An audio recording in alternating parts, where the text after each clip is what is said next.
Welcome back guys to the exercise training sessions. And in last session we discussed up to data conversion, I think.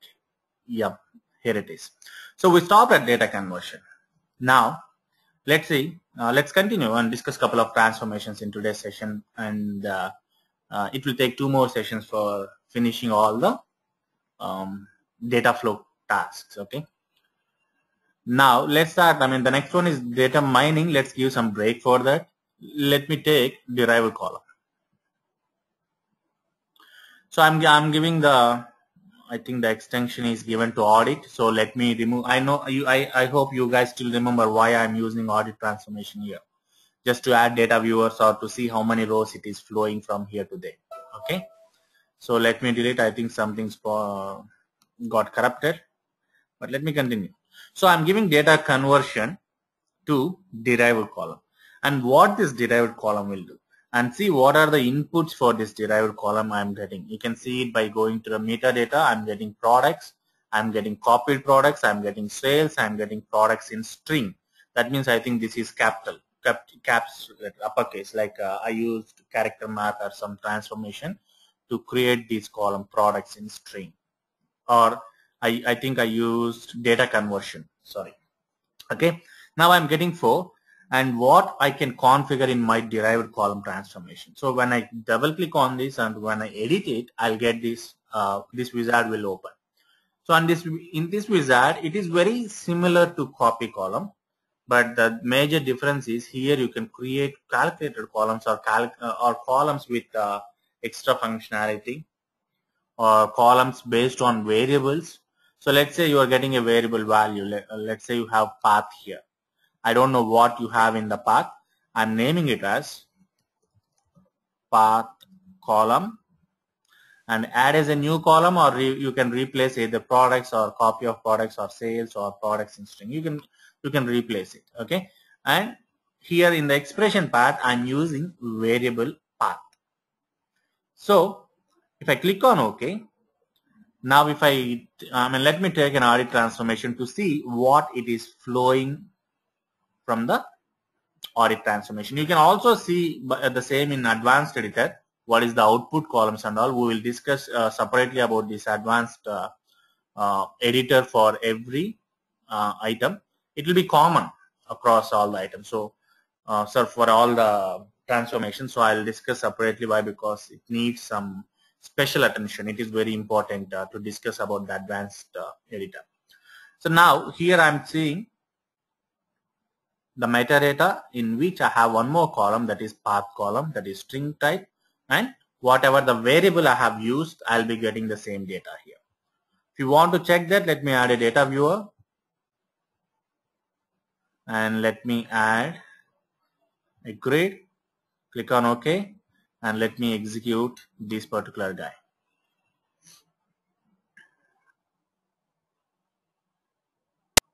So it has reached the point, and let me see what it is getting. I have given value t in the path variable, so I'm getting the same tt.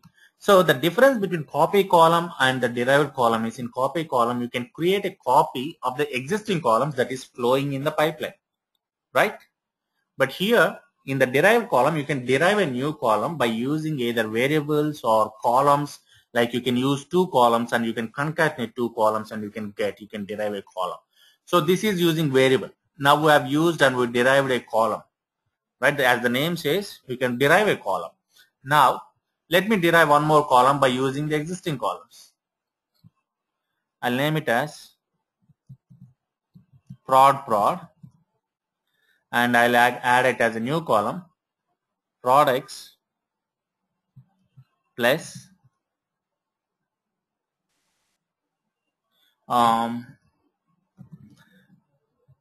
for every product I'm adding a name, some string at the end. I'm concatenating string. In the same way, you can go for 2 columns and you can concatenate. But here if you see, this is also products, this is also products, and this is also product. I don't have any other string which is carrying any other information apart from product name. So I'm using some hard-coded value to concatenate to the column that I am getting in the pipeline. So let me execute this task, and this time it has to add 2 columns. One is based on the variable and another one is based on the derived, the column products plus some hard-coded text, that is product, as with some space in between the product name and the product text.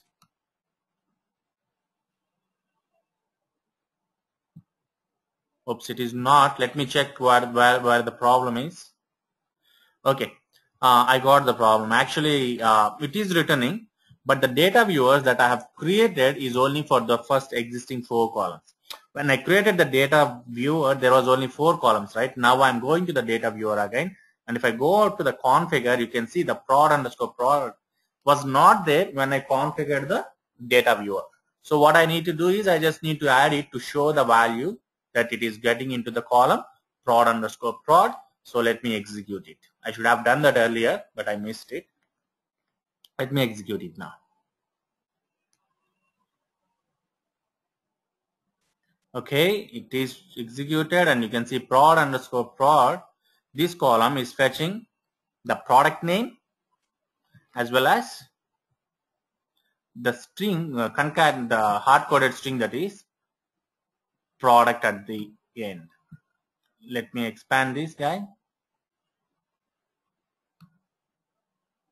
Okay, after every product, you can see space product is concatenated.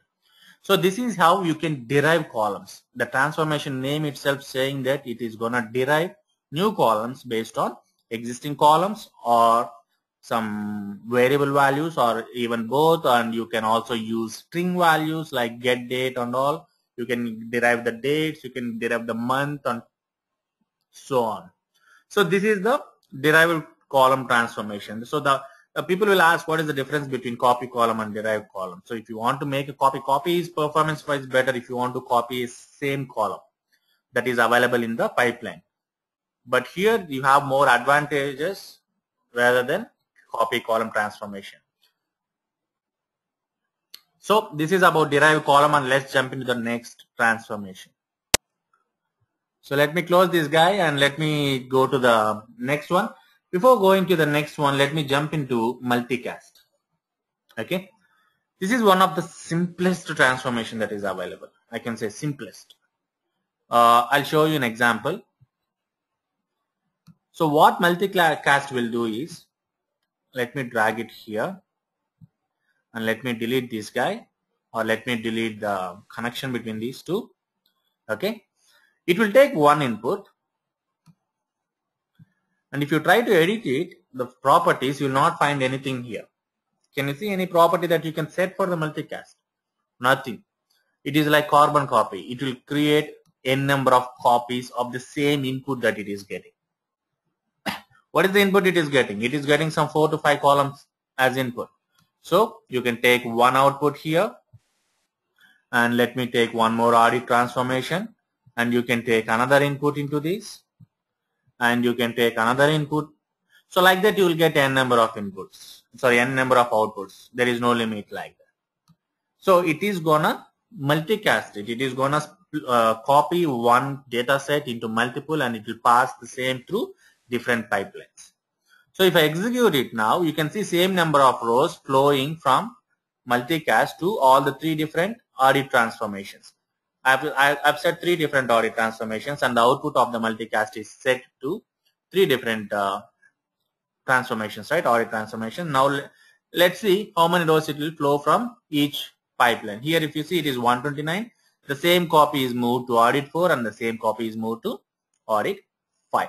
So the only advantage or the only purpose of this multicast is to make copy of one data set into multiple, and it will take one input and multiple outputs, and the multiple outputs will take the exact carbon copy of the input that it is getting, and there is no properties that you can set for this multicast transformation. That is why people call it as the simplest of all the transformations. So I don't want to spend much time on this multicast transformation, as there is nothing much to discuss apart from whatever I have shown here. Let me jump into the next transformation. Next, I'll go to merge transformation. There is a reason why I'm going to the merge, and before going to the merge, I thought of explaining you multicast. Now let me take merge transformation. Okay. So you can see merge transformation. What merge transformation will do is it is like union all. If you take SQL queries, you know union all, right? So in the same way, this merge transformation. Let me delete these audit transformations. Why? Because the number of transformations is increasing. And so what union all will do? It will take two inputs and it will union those two select statement outputs row wise, right? A join will join column wise, whereas union all will join row wise. I don't know whether you are understanding or not. Let me show you an example of union all. I'm going to SQL queries. And I know most of you guys are aware of this union all and join, but let me give a little brief about it to the guys who are new to SQL Server and all.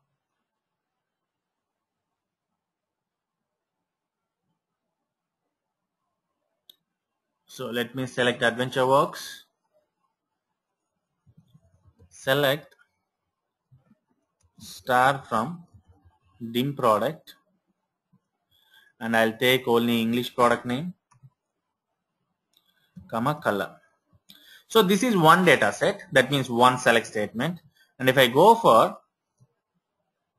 union all, you can see the number of rows it returned is 606, and I'm giving the same query, and you can see the number of rows returned is 1212, that is exactly double. So what union all will do is it will take this result set and it will take this result set and it won't care whether it has any duplicates or not. It will just join these two row wise. Row wise in the sense it will, the first result set will end at somewhere 606, somewhere at 606 the record, and after that it will continue. If you take joins, the difference between union and join is joins will join two tables column wise, like columns will get added like this if you join two tables, and here the union all it will do row wise joining. Now let me go back to the transformation, and what it needs more than one input. The output will be only one. It will merge and it will return as one output. So let me give two inputs. I'll take two inputs from multicast. I can take n number of inputs from multicast, right? And here it is asking, when I say multicast output 4, that is what the output 4 from multicast, where you want to take it as merge input 1 or merge input 2. So this is my merge input. And second one, I'm taking from here and giving it. So I have given two inputs to the merge now. Okay. So now this merge transformation has two inputs. One input from the multicast and one input from the multicaster, and another input also from the multicast. So the derived column here will send 129 rows to the multicast, and these 129 rows will be copied into two different pipelines, and it will send 129 through this and 129 through the next one. So a total of 258 or something. Okay, number of rows should be merged and it will be written through the merge transformation. So what will happen if I execute this? How many rows it will return, or it will return any error? What is the case? What do you think? I'm executing it now. Go for a guess before it executes. So as said, it is showing double rows. Okay. So this is how you can use merge transformation. Merging of two inputs into one. And in the same way, if you want to merge three inputs, what you can do, there is one more transformation which you can use. Apart from that, if you want to use only merge transformation, what you have to do here is you have to get the output of this merge with the another input, like two inputs, one from the output of the merge and another from the output of the multicast, let's say. So that is how you can merge more than two data sets. You need to use more merge transformation. So this is about merge transformation, and remember you need to sort the data when you are gonna use the merge transformation. And you can see the first column is sorted, like products and products is sorted in both the cases. That is why it is merging properly. If you don't sort it, I'll show you what will happen. So here you can see the data is sorted. Now let me remove this transformation, the sort transformation which we have used here, and from copy column I'll give directly to derived column. Okay. So let me remove the sort. Okay. And from this copy column, let me give to derived column directly. I hope I'm not using that data conversion.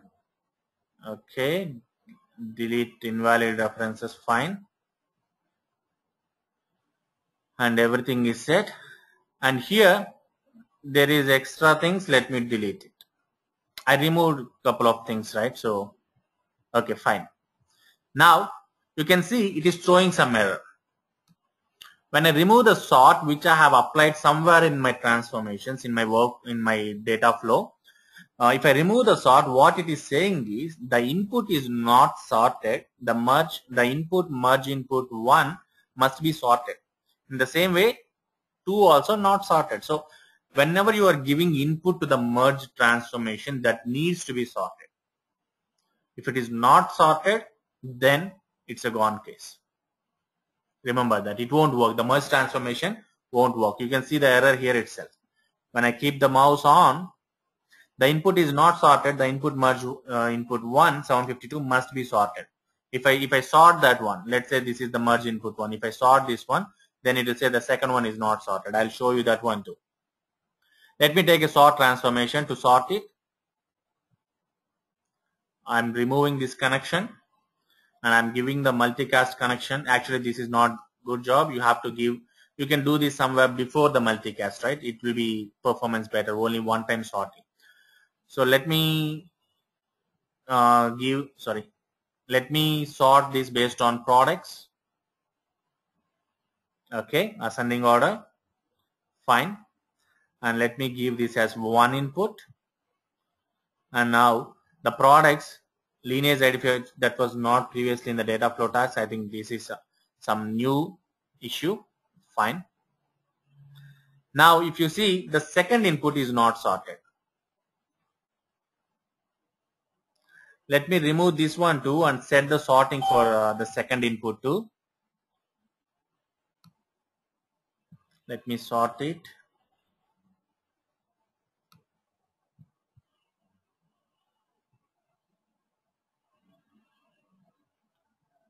And let me set it as another input.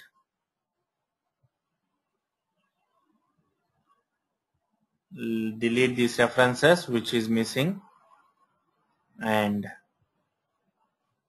fine. So now I introduced sort between multicast and merge transformation. Okay. And now if I execute it, you can see what will be the output that is flowing through the transformation, through the pipeline that is available between merge and audit. Remember, whenever you don't sort the data, the input that you are giving to a merge transformation, and if it is not sorted, it won't accept. It will throw error. It won't allow you to save the package, or it will allow you to execute the package at all. You can see 129 and 129 rows are coming in from the sort out transformation, and then it's merging and returning 258 rows. If you want to use one more merge with the output of the existing merge, like if you want to add 129 more rows, then how can you do that? You can add one more transformation, like one more merge transformation, which will take the output of this merge, that is with the 258 records, and the another output will be from the sort transformation, which you are gonna set between the multicast, and this guy will return some 128 records, right? And this output will be set to the second input of the merge transformation, and this output will be connected to audit transformation. So what I'm trying to explain here is the merge transformation, if the data needs to be sorted before giving as input to the merge transformation, and it will take only 2 inputs and 1 output. If you want to have 3 inputs, then you have to first merge 2 and then take one more merge transformation to merge with the output of the 2 with the third one. You can see this 258 is merged with 129 and it has become 387 rows. So this is about the merge transformation. The most important key points, as I told you, it can take only 2 inputs and 1 output. And second thing, the data needs to be sorted before merging the before giving as input to the merge transformation. Okay, now let's jump into the next transformation. This is fine. Merge you can use merge for merging all this stuff. What if you want to merge without sorting the data, or what if you want to group multiple result set with the same kind of data into one output? Every time you can't sort, sometimes the requirement says you don't need to sort or you don't need sorted output, then why you need to go for merge? And what the case if you are getting more than two data, two inputs. Let's say you are getting 4 inputs, and if you want to merge all those 4 and you have to return the output of the 4, then what transformation you can go with? You can see the multicast. This is the icon of the multicast, and the opposite icon you can see for one of the transformation, that is union all. So what it will do is it will take multiple inputs and it will return one output. So I'm taking from multicast, I'm taking 1, 2, this is separate flow and this is separate flow. In this flow I'm taking some XYZ number of outputs from the multicast, and you can see multicast is making how many copies. Now 4 connections I have given to union all. This is the 5th connection, and I'm going to take one more, 6th connection, and 3 connections I have given to merge transformation. So like that you can make a number of copies.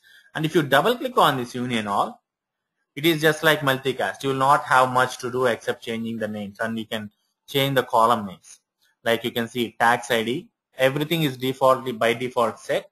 If you want to change it, like if this is sales, right? This is string value, and this is also string value. If you want to interchange these two, you can do that just by setting it to ignore.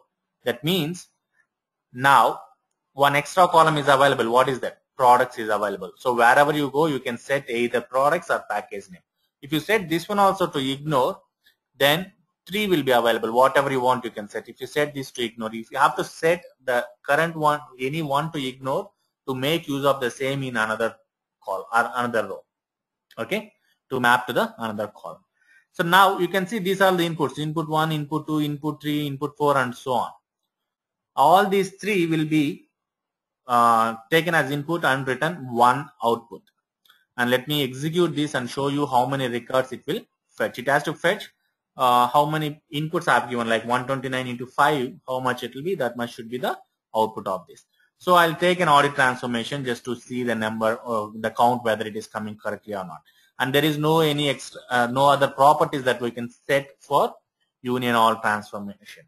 So let me execute it just to show that the data is properly, the union all transformation is working as expected. Can you see? I think I have given 6 connections, or how many 6 inputs, I think. So that is why it is giving 6 or 7. I think 6 or 7. 129 into something. Okay, I think 6. So 129 into 6, it is becoming something around 774, I guess, or you just calculate here. So this is how the union all will take multiple inputs and it will return only one output, and that one output is the merge of all the inputs. And remember, the input should be of having same column number and same type of data. If you are having different data, then it will not work out. Remember that, okay? And the major differences between union all and merge is merge will take only sorted data, whereas union all it won't care, and merge will take only returns sorted data, whereas union all will not taken care of that, and merge will take only 2 inputs, whereas union all will take more than 2 inputs. So this is about the union all transformation. Now actually this page is full. Let me take one more data flow task to continue the discussion. Okay, this is full here. I mean it takes. Now let me disable this guy. Let me enable the next one. So here I'll start from the next transformation. The next transformation we are going to discuss is merge join. So we discussed about merge, and then I jumped into union all, and then I'm back to merge join. What is this merge join, and what is the difference between merge and merge join? So this merge join is useful for joining two tables. You can use inner join, full outer join, and left outer join. There is nothing called right outer join in SSIS merge join transformation. Right outer join is nothing but left outer join if you interchange the tables. So we have only those three kind of joins. So for joining two tables, what you need, for applying joins, what you need first. The first, I hope you guys know what is join, right? Let me show you an example with an inner join. Select star from dim product, and select star from fact internet sales. So these two are tables which is having a common column called product key. So in that case, you can use join between these two, fact internet sales. I'll name it as A and I'll name it as B, alias names I'm giving, on A dot product key is equal to B dot product key. So what this guy will return is, if I join, this will join and it will return as one result set. And the result set, the two table columns will be concatenated column wise. That means more columns will get created when you return the result set. But when you use unions, it was adding more rows, but the same number of columns in both the results in the result set, right? But here the columns will get increased. So this is basically what a simple join is, inner join, and there are many types of joins, and you need to go through SQL Server concepts. If you are not aware of this, please go through that before continuing with the merge join transformation. So for this, what I need, the first and foremost thing is two inputs. So let me take two inputs. I'm taking OLADB transformation, and I'm reading data from a table or view. I don't need all the columns, so what I'll do is I'll take SQL command. Okay, select product key, comma, product name, comma, color from dim product. Let me see the preview whether it is coming correctly. And so I'm getting product key, English product name, and color. I'll give an alias as products. So I'm giving an alias name for English product name. Instead of getting the product name, I'm getting English product name. I'm getting products as the column name, and product key is fine. And these are the three different columns I'm going to get as part of this input. Now let me copy the same guy. And it's always good practice to give names for each and every task. So I'll name it as products, and I'll name it as sales. Okay, in this sales, I'm gonna write a query, select product key, comma, sales amount, comma, tax amount from fact internet sales. So let me see the preview, and it is perfectly fine, getting the product key, sales amount, and tax amount. So these are the columns that will be part of this source. So now I have two inputs. Can I directly drag and drop merge join and join these two? I've dragged merge join. If I give this, one second.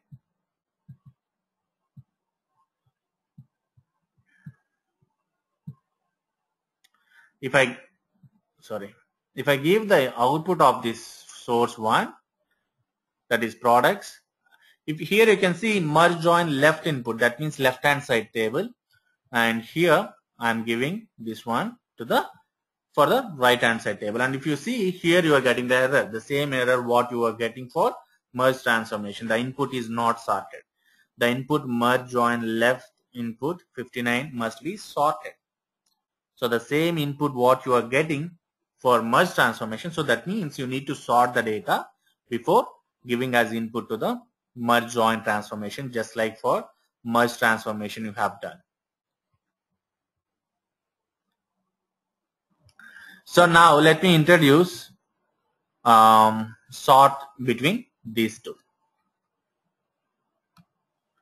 I'm giving here, I'm taking the output to the sort transformation, and I'm sorting based on key, and one more sort transformation to sort sales.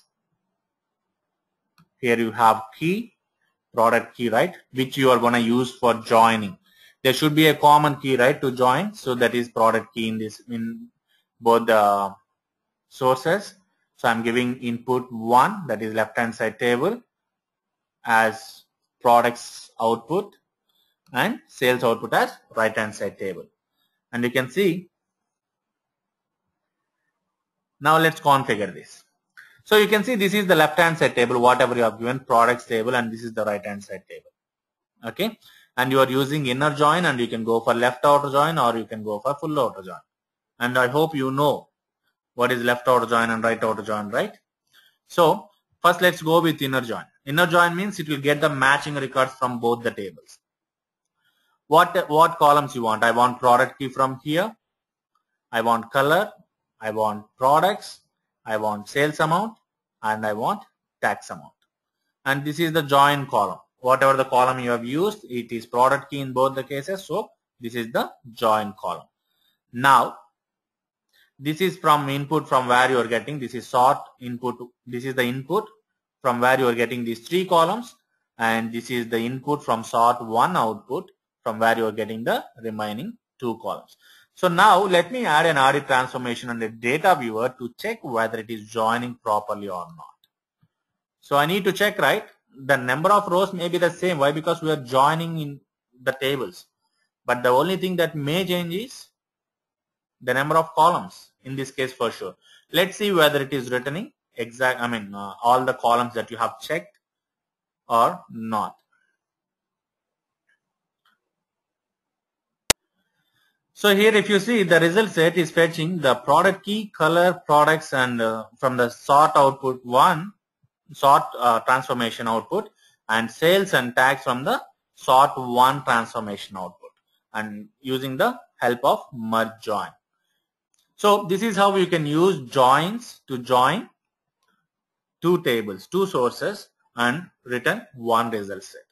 In the same way, like I used inner join here, I can go for left outer join and also full outer join. So the only thing that you have to do is you have to select the correct join type here.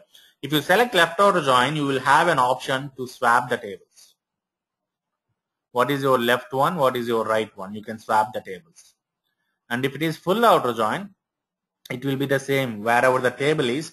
If you understand what is joins, what is full outer join, what is left outer join, I can't explain it in this particular session due to time constraints. So if you go through that left outer join, right outer join, full outer join, and inner join, you will get clear picture about this transformation. So this is about merge join transformation. Again, you need to remember is it will take 2 inputs which is sorted, and it will return 1 output which is sorted, and by joining the inputs, and it will return as 1 result set. Okay, now let's see the next transformation. The next transformation will discuss about row count. What is this row count transformation and why we need this? Generally, this row count transformation helps to provide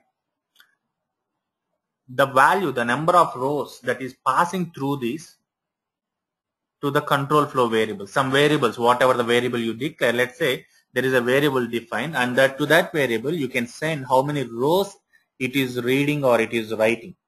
Let's say you are going to write data after merge join. If you are going to write data to your destination, before doing that you can have 1 row count. That means how many rows it is flowing through, it will give that variable. So what you need to do here is you just need to click on give the input to the row count and give the output of, you need to set only 1 property. If you double click on this, you will get all this stuff, and if you go to input and output columns, and if you select anything, it will not work. It will throw error. This is just a dummy piece, the input columns and the output columns. The only property that you need to set or that you can set is variable name. to which variable you want to assign the row count. Is there any variable which is of integer type? If not, let me define one integer variable, and I'll set the value of the row count that is flowing through the transformation to the variable. So I'm defining a variable here, and I'll name it as row count. It is of integer type, fine. And let me go to the data flow, and let me use that newly created variable row count to assign to assign the number of rows. So I'm using row count. This is the only property that you have to set for the row count transformation. Now it will assign the row count value to the variable. Okay. But if you go and do something here, if you try to check this and if you click on OK, nothing will work. Actually, this is just a dummy piece. The only property that you can set for the row count is the variable. Remember. Okay. And now the variable after this, it will not directly set to the row count. It will the variable value row underscore count value will not be available immediately after this. The variable will be available to make use only after the data flow which is having that row count transformation is executed. So that means after this transformation only you can use that variable. When the execution is still in the same data flow task, then you cannot make use of the new value that is assigned to the row count. Hope you understood the scope I'm talking about. The scope of this variable or the availability of the value that is present, that is assigned to this variable, will be only after the data flow is completed in which you have the row count. Okay. Now that means, let me give a connection to this. And after this data flow is completed, let's say I'm taking a pop-up, or where you are going to use this. You can send a mail saying that this many number of rows impacted, or this many number of rows. If you want to log the information after every data flow transformation, if you want to store how many rows are inserted in that particular transformation in that data flow, you can get that value using row count, and you can assign that to the you can load that into your logging part, right? So that is the use of row count, major use of row count. Or if you want to send a mail saying that 6,257 rows inserted into the destination table, so and so. So in that case, you can use row count to assign the number of rows that's flowing to the destination, and you can pull the value from the variable and you can use that in the mail content. Okay. Now let me take a script task, and after this let me execute this, and let me use this as a read-only variable, the row count, right? And let me edit the script.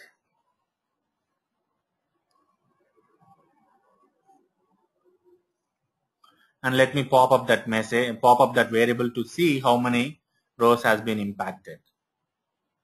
System dot windows dot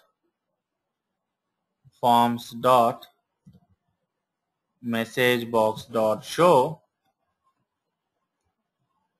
dts dot variables of user variable row underscore count dot value dot toString. I'm converting it to string as it is an integer. Now this is fine. Let me build this solution. Build this script task, and it is succeeded. Let me close this guy and click on OK. Now let me execute this.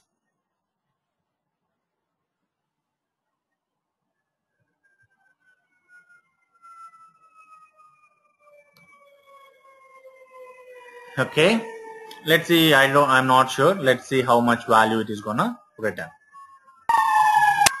Now you can see it is completed and it is returning 60,846 as output. That means that many number of records are returned after the merge join transformation.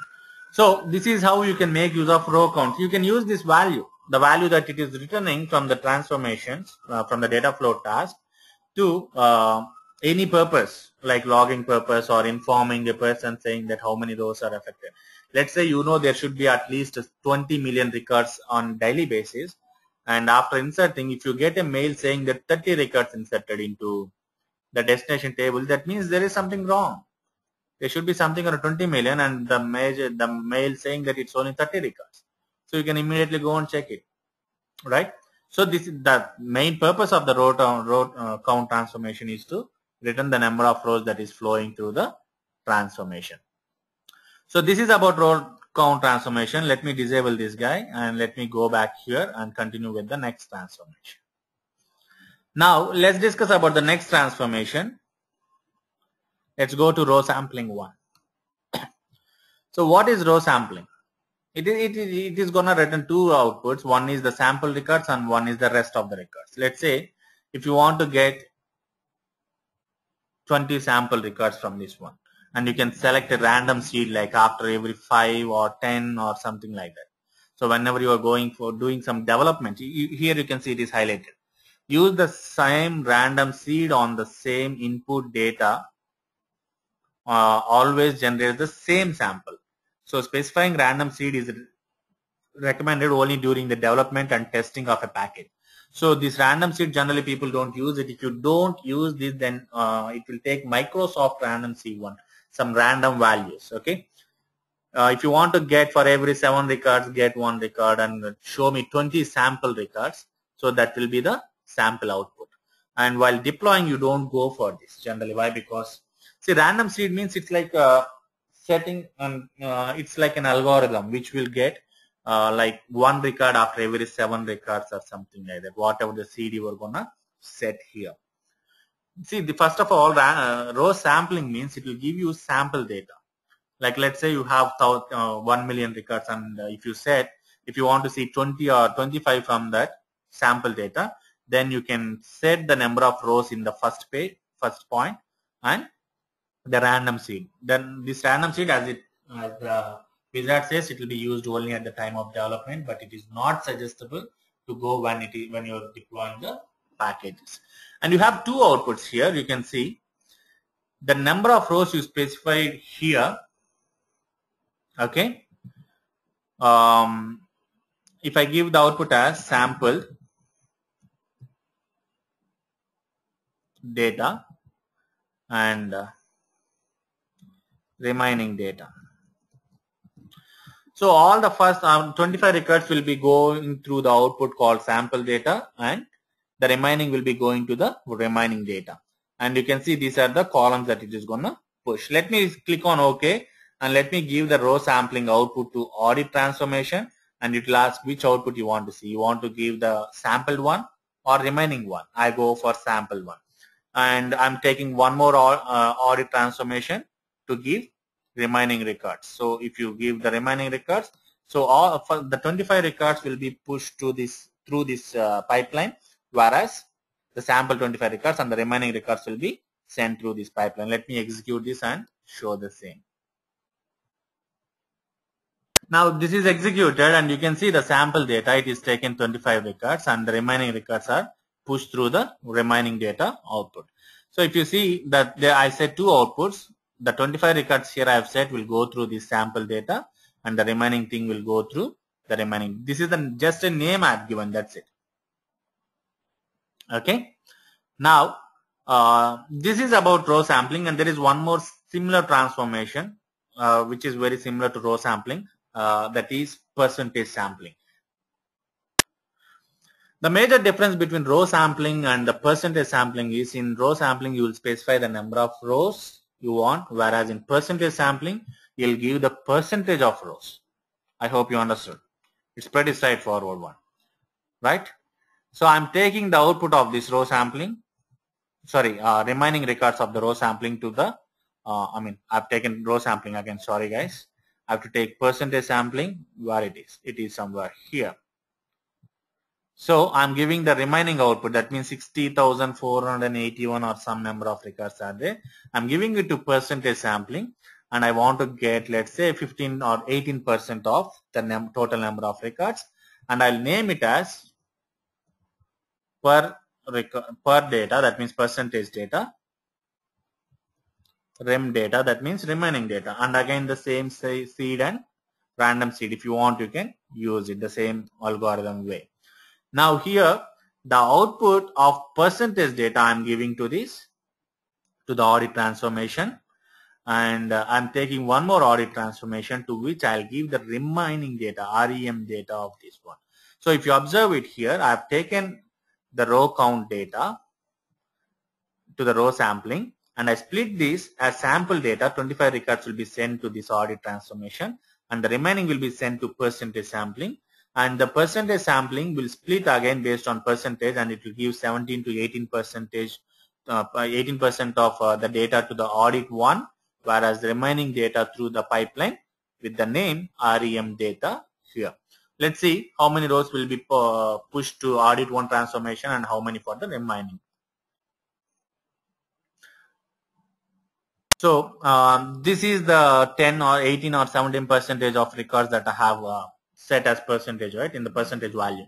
So that many number of records has been moved to audit one transformation, and the remaining records has been moved to audit two. It all to get some sample data.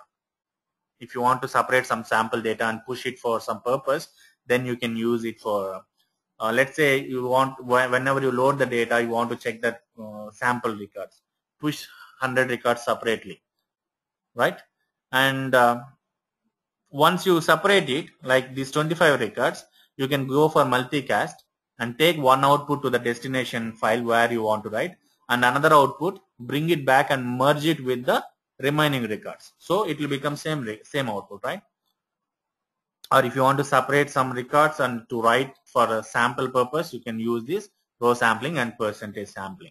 So both are very similar. The purpose is same, but the only configuration change is in the second case it is percentage, whereas in the first case the number of records. Okay, now let me stop this and let me take the next one. The next one is very interesting and very rarely used, not frequently used, but very important one. So what I'm going to do here is I'm going to disable this guy, and let me take the next one. Before taking this, let me enable it first. So let me enable it and let me go to the transformation, and the next transformation we are going to look is pivot and unpivot. What is meant by pivoting? How many of you guys are aware of it? Pivoting means generally, basically, it's like converting rows into columns. Okay, I'll show you an example. I have written long back. I don't remember it actually. Let me try writing it. So delete and let me take some data. Okay. How to write that? I'm going to explain you first pivot, and then I'll use the transformation, how to configure transformation. This is a little tricky. You have to be very careful while going for that. So generally this pivot and unpivot they will use whenever they want to convert years that are present in rows to columns. I'll show you the same example. So product, I join with this one. Inner join, I'll say dim time. I'll call it as C on B dot order date key is equal to C dot order date key. Time key, sorry. Now I'm gonna get product key, comma, sales amount, comma, calendar year. So product key is ambiguous column, so let me give it as A dot product key. So, and let me also take English product name. Here if you see, I have product key and product name and which year the sales and what is the sales amount. Now if I want to convert these years into columns, that is called pivoting. If I convert these years or some column in some row values into column, then we call it as pivoting. Let me take order by A dot product key. Okay. Now I have data ready. How to do that? First, let's see how we can do that here.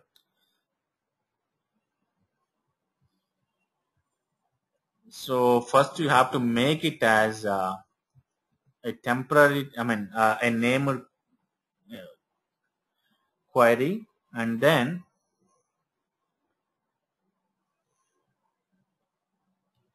I forgot it here. We have to use something called pivot.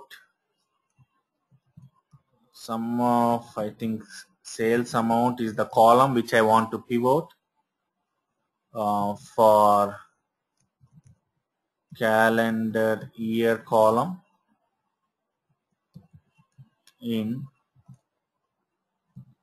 2001, 2002. Don't worry much about this query, you will find it online, whenever you need to write. 2003, I don't know whether I have 2004 data or not. 2004.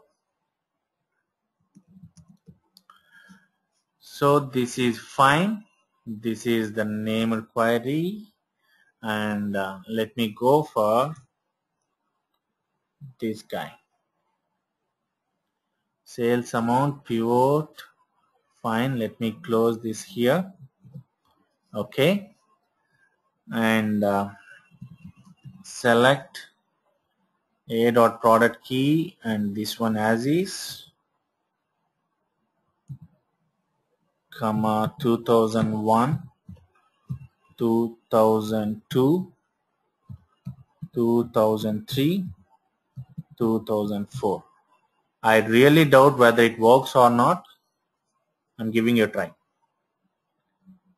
So it's saying some syntax error.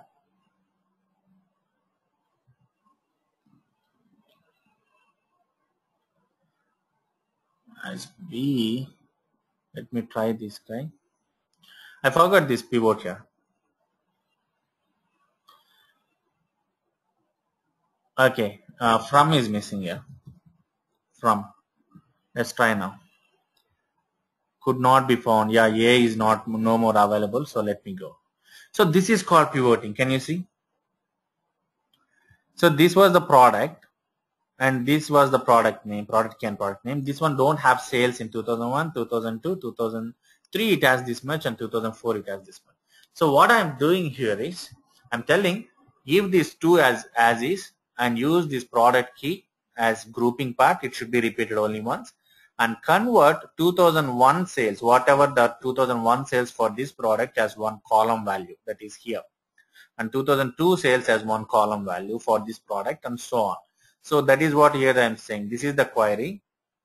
I am pivoting on based on sales amount for calendar year, the column calendar year, calculate the sum of sales amount for the calendar year in these years. Okay, so this is called pivoting. Now let's see how we can do the same in transformation. Before going to that, I need query. Let me check whether this query works or not. Okay, this is the query. I'm going to use this query as in the OLEDB source. So hope you understood what is pivoting, right?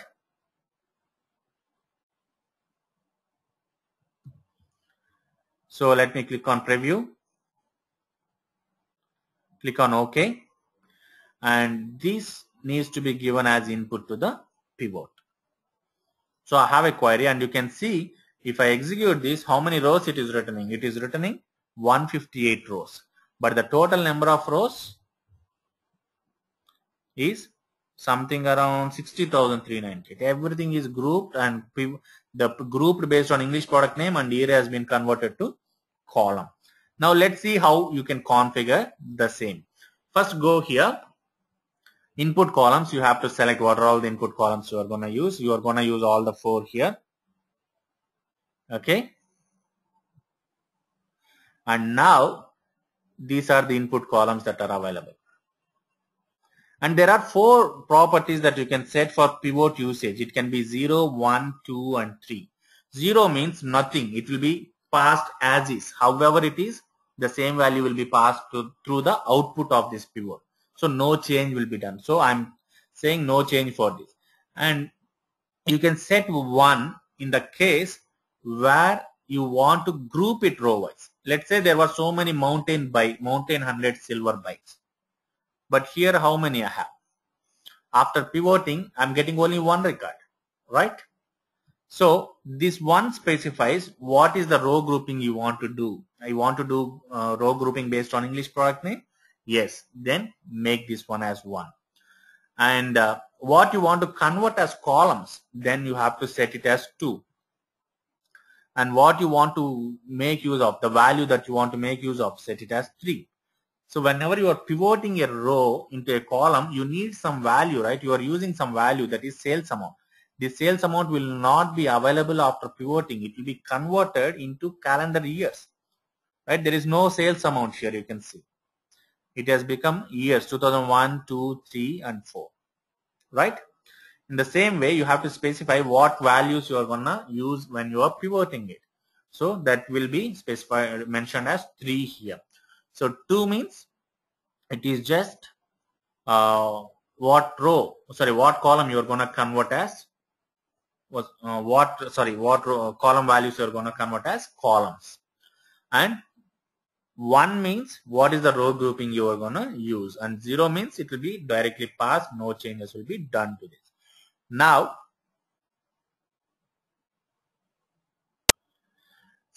it's our job. See, these columns, if you try using this output button or add column button for other transformations, it will throw error. So this is mainly meant for this. You can add a column, and here you have to specify what is the column ID. So prod ID is 1, and the next one is prod name. The output columns you are adding output columns, and the third one is prod ID, prod name, and what is the third, fourth, fifth, sixth, and it is years. You have to add it manually. Remember that. You cannot do it dynamically. Okay.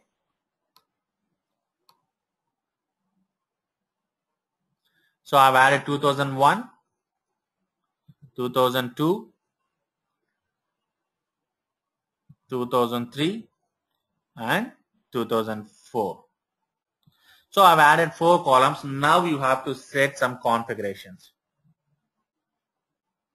What is that configuration? First, this product ID and this product key should be mapped. How we can map this? There is a property called lineage ID.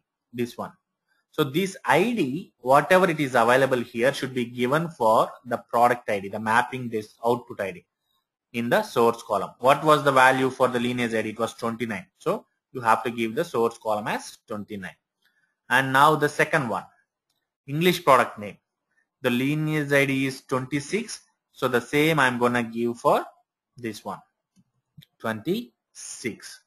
And 2001, 2, and 3, and 4 is not gonna use the calendar year lineage ID.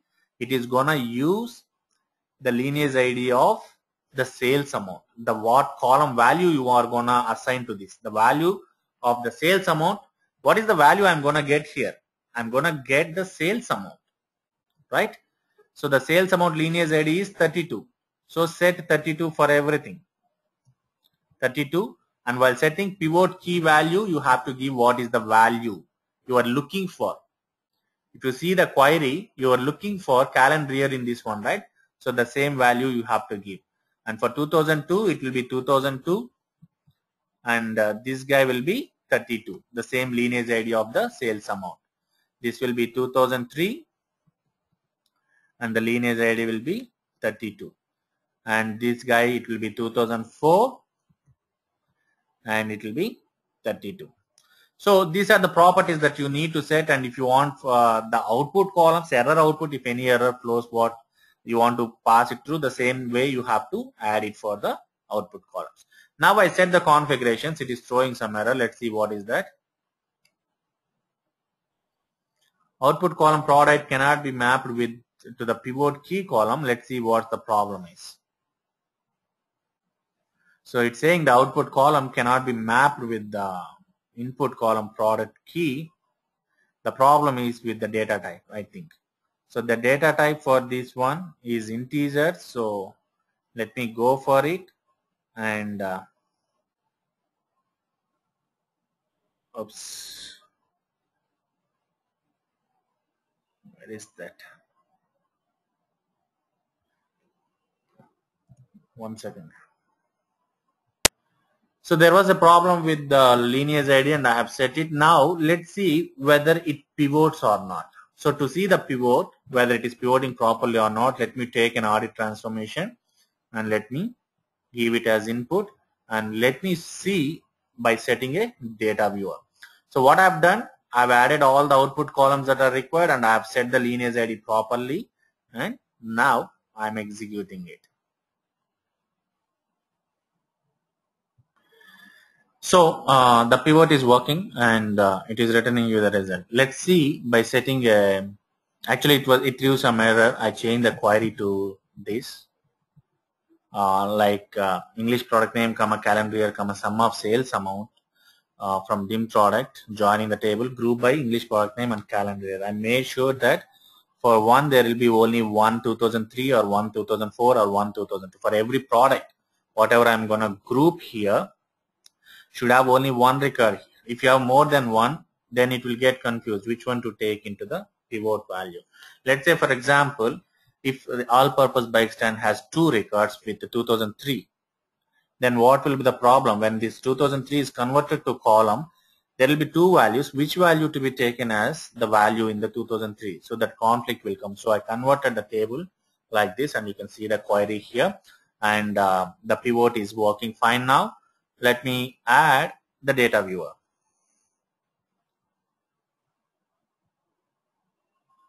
And let's see whether it is really pivoting and getting an expected result like what we are getting in SQL Server.